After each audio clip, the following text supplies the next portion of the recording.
Assalamualaikum warahmatullahi wabarakatuh.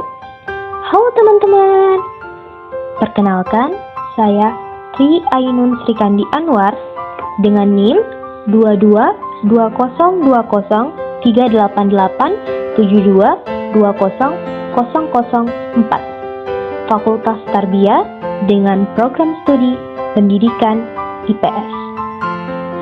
Nah, di video kali ini kita akan membahas dua materi. Materi yang pertama ada aliran-aliran pendidikan dan materi yang kedua ada pilar-pilar pendidikan.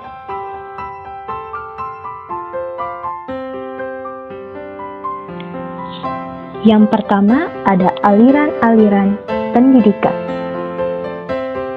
Aliran yang pertama ada aliran empirisme.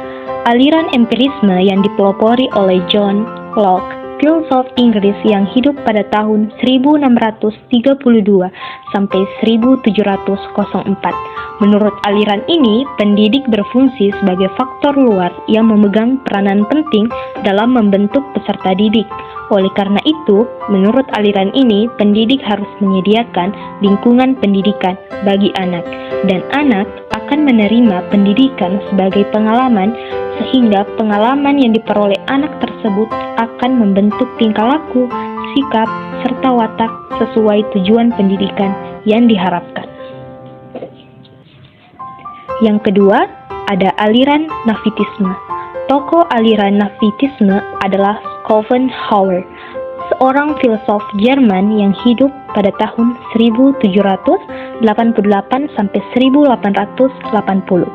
Aliran ini berpendapat bahwa perkembangan individu ditentukan oleh faktor-faktor yang dibawa sejak lahir. Faktor lingkungan kurang berpengaruh terhadap perkembangan anak laki-laki dan perempuan. Navitisme berpendapat jika anak memiliki bakat jahat dari lahir, ia akan menjadi jahat, dan sebaliknya, jika anak memiliki bakat baik, ia akan menjadi baik. Pendidikan anak yang tidak sesuai dengan bakat yang dibawa tidak akan berguna bagi perkembangan anak itu sendiri. Yang ketiga ada aliran naturalisme. Pandangan yang ada persamaannya dengan Navitisme adalah naturalisme yang dipelopori oleh Gigi Rousseau yang hidup pada tahun 1712 sampai 1778. Naturalisme mempunyai pandangan bahwa setiap anak yang lahir di dunia mempunyai pembawaan baik, namun pembawaan tersebut akan menjadi rusak karena pengaruh lingkungan, sehingga naturalisme sering disebut negativisme. Pendidik hanya menyediakan lingkungan belajar yang menyenangkan. Pendidik berperan sebagai fasilitator atau narasumber yang menyediakan lingkungan yang mampu mendorong keberanian anak didik ke arah pandangan yang positif dan tanggap terhadap kebutuhan untuk memperoleh bimbingan dan sugesti dari pendidik. Yang keempat ada aliran konvergensi. Tokoh aliran konvergensi adalah William Stern. Ia seorang tokoh pendidikan Jerman yang hidup pada tahun 1871 sampai 1939. Aliran konvergensi merupakan kompromi atau kombinasi dari aliran nativisme dan empirisme. Aliran ini berpendapat bahwa anak lahir di dunia ini telah memiliki bakat baik dan buruk, sedangkan perkembangan anak selanjutnya akan dipengaruhi oleh lingkungan. Jadi faktor pembawaan dan lingkungan sama-sama berperan penting. Bakat yang dibawa pada waktu lahir tidak akan berkembang dengan baik tanpa adanya dukungan lingkungan yang sesuai untuk perkembangan. Yang kelima ada aliran progresivisme. Tokoh aliran progresivisme adalah John Dewey. Aliran ini berpendapat bahwa manusia mempunyai kemampuan yang wajar dan dapat menghadapi serta mengatasi masalah yang bersifat menekan ataupun masalah-masalah yang ilmu pendidikan mengancam dirinya. Aliran ini memandang bahwa peserta didik mempunyai akal dan kecerdasan. Hal itu ditunjukkan dengan fakta bahwa manusia mempunyai kelebihan jika dibanding dengan makhluk lain. Manusia memiliki sifat dinamis dan kreatif yang didukung oleh kecerdasannya sebagai bekal menghadapi dan memecahkan masalah. Peningkatan kecerdasan menjadi tugas utama pendidik yang secara teori mengerti karakter peserta didiknya. Yang keenam, ada aliran konstruktivisme. Gagasan pokok aliran ini diawali oleh Giambattista Vico, seorang epistemolog Italia. Ia dipandang sebagai cikal bakal lahirnya konstruktivisme. Ia mengatakan bahwa Tuhan adalah pencipta alam semesta dan manusia adalah tuan dari ciptaan. Aliran konstruktivisme ini menegaskan bahwa pengetahuan mutlak diperoleh dari hasil konstruksi kognitif dalam diri seseorang melalui pengalaman yang diterima lewat panca indera, yaitu penglihatan, pendengaran, peraba, penciuman, dan perasa.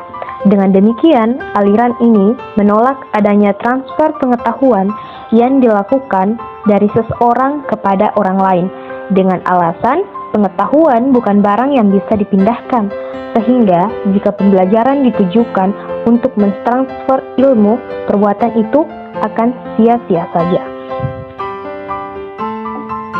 Yang kedua, ada pilar-pilar pendidikan. Yang pertama, ada learning to know. Learning to know bukan sebatas proses belajar, di mana peserta belajar mengetahui dan memiliki materi informasi sebanyak-banyaknya, menyimpan dan mengingat, namun juga kemampuan untuk dapat memahami makna di balik materi ajar yang telah diterimanya. Dengan learning to know, kemampuan menangkap peluang untuk melakukan pendekatan ilmiah diharapkan bisa berkembang, yang tidak hanya melalui logika, empirisme semata, tetapi juga secara transendental, yaitu kemampuan mengaitkannya dengan nilai-nilai spiritual. Yang kedua ada learning to do. Learning to do merupakan konsekuensi dari learning to know. Kelemahan model pendidikan dan pengajaran yang selama ini berjalan adalah mengajarkan dan kurang menuntun orang untuk berbuat, atau biasa kita sebut dengan praktik. Learning to do bukanlah pembelajaran yang hanya menumbuh kembangkan pengetahuan atau kemampuan berbuat mekanis dan keterampilan tanpa pemikiran, tetapi mendorong peserta didik agar terus belajar bagaimana menumbuh kembangkan kerja, juga bagaimana mengembangkan teori ataupun konsep. Yang ketiga ada learning to be. Melengkapi learning to know dan learning to do, Robinson Crusoe berpendapat bahwa manusia itu tidak bisa hidup sendiri tanpa kerjasama, atau dengan kata lain, manusia saling tergantung dengan manusia lain. Manusia di era sekarang ini bisa hanyut ditelan waktu jika tidak berpegang teguh pada jati dirinya. Learning to be akan menuntun peserta didik menjadi ilmuwan sehingga mampu menggali dan menentukan nilai kehidupannya dan menentukan nilai kehidupannya sendiri dalam kehidupan bermasyarakat sebagai hasil belajarnya. Yang keempat ada learning to live together. Learning to live together ini mengajarkan seseorang untuk hidup bermasyarakat dan menjadi manusia berpendidikan yang bermanfaat bagi diri sendiri dan masyarakatnya maupun bagi seluruh umat manusia. Kesempatan berinteraksi dengan berbagai individu atau kelompok individu yang bervariasi akan membentuk kepribadian peserta belajar untuk memahami kemajemukan dan melahirkan sikap-sikap positif dan toleran terhadap keanekaragaman dan perbedaan hidup. Yang kelima, ada learning how to learn. Proses belajar tidak boleh berhenti begitu saja, meskipun seorang pelajar telah menyelesaikan sekolahnya. Manusia hidup pada hakikatnya adalah berhadapan dengan masalah. sehingga manusia dituntut untuk menyelesaikan masalah.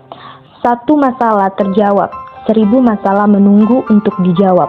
Oleh karena itu, learning how to learn akan membantu peserta didik pada kemampuan untuk dapat mengembangkan strategi dan kiat belajar yang lebih independen, kreatif, inovatif, efektif, dan efisien, dan penuh percaya diri karena masyarakat adalah learning society atau knowledge society.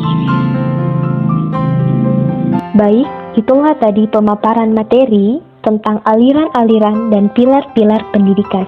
Semoga teman-teman yang menonton dapat mengambil pembelajaran dan pengetahuan yang banyak dari video pembelajaran ini. Sekian, wassalamualaikum warahmatullahi wabarakatuh. Happy watching!